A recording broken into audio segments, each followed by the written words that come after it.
This is a Ford Flathead 59A engine. It's getting rebuilt, almost done.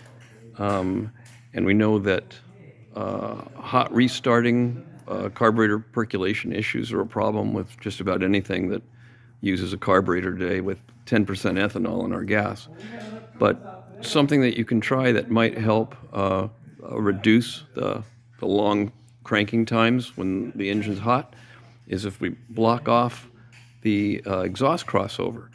You've got a passage right here, another passage right here, and we're going to plug those off, which is going to reduce the heat that is built up under the intake manifold and carburetor.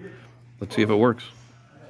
All that heat under the base of the carburetor ends up percolating the fuel, and then actually you have a lot of issues then attempting to restart one of these hot.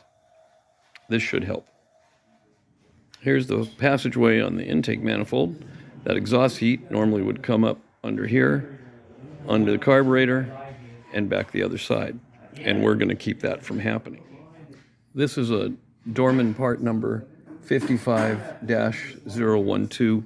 I'll put the number in the video description.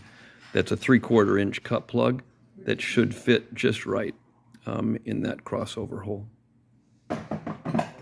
So here we have the cut plug is sitting in the crossover hole, and then we're going to drive it in.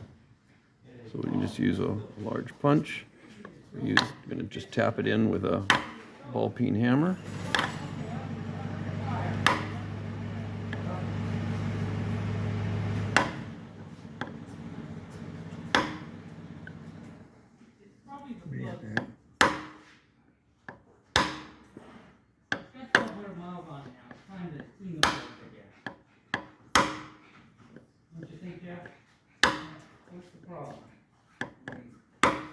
Maybe it is.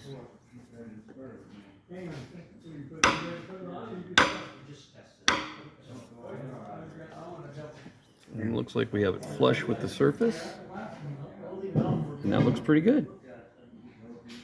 People have used pennies in the past for this. I think the cut plug's a little more professional, and that should last. Here's the end result. I'd say it looks pretty good. I hope this helps. Thanks for watching.